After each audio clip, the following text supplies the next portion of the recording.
Welcome to BS Central Vids. It's been one hell of a week, filled with the ups and the downs of young adult life, filled with identity theft, paying rent, going on shopping sprees, and the overwhelming weight of so many bills. But here I am, ready to tackle another week. With all of that going on last week, I had to learn a few things, and one of the most important things I managed to learn was how to manage my own stress. Stress is one of those fun little things that we have to deal with, and as time goes on, it seems that we deal with more and more stress the younger we are. Teens these days have so much on their plates that it's kind of ridiculous, and the amount of stress that they are under is astronomical. You have stress from the parents. Don't disappoint me. Clean up, hurry up, finish this, finish that, do your homework. I'm gonna be out late, so you're gonna have to make dinner. Go out for sports, stay out of trouble, make more friends, get off the internet, don't ever do drugs, get a part-time job. Then you also have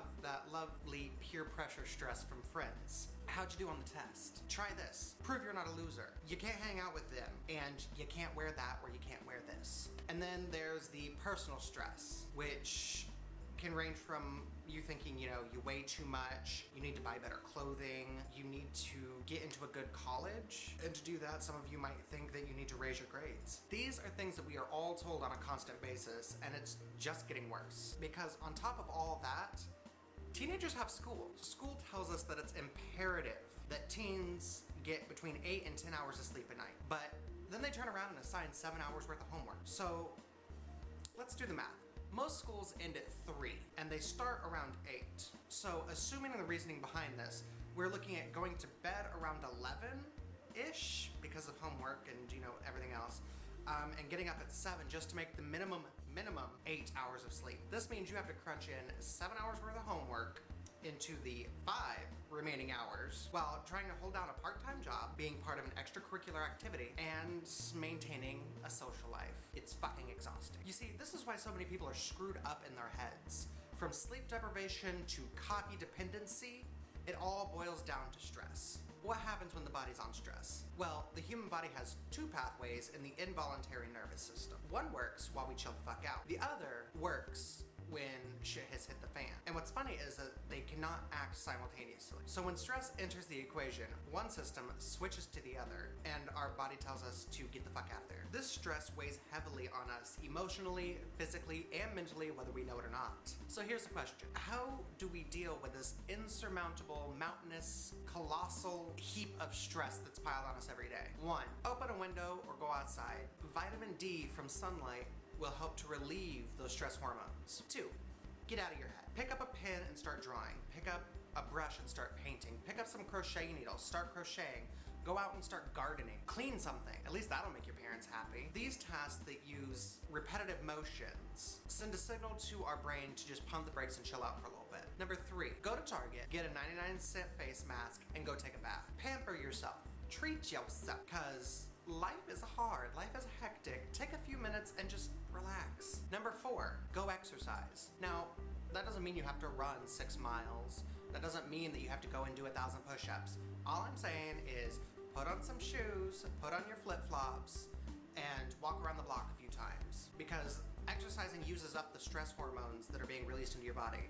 And when they're used up, there's no more left, so you're not gonna be stressed. Number 5, if you get stressed out over time management, set all of your clocks 5-10 minutes ahead. That way you'll never be late.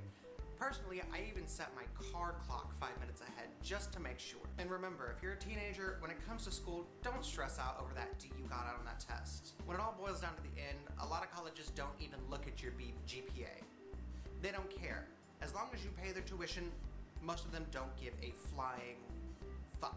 I can't remember a single damn grade that I got in high school, and I can guarantee that I'm not gonna remember a single grade that I get in college. It is 100% okay to ditch class every once in a while. Sometimes you just need a mental health day so that you can recharge your batteries, get over your anxiety a little bit so that you can prepare for, the following day. So it's 100% okay to ditch, because your mental health is far more important than memorizing some date or pointless event. Trust me, you won't miss much. Stress is unavoidable, but it is manageable. So take my advice and chill out, because that one C will not end your life. But that's all I have for you guys this week, and I love you.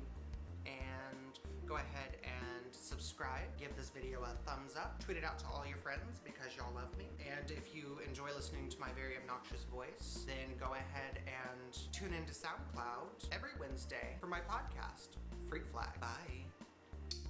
So this week we will be looking at which Bob's Burgers character should be your best friend. I love the show Bob's Burgers. It is amazing. It has a lot of witty little lines, a lot of zingers, and I just enjoyed the film. I enjoy the TV show. So, first question, which of these burgers sounds most delicious? They have the Bacon Ings, comes with bacon. The Child Molester comes with candy. Rest in Peas. Hit me with your best shallot, and I've created a monster.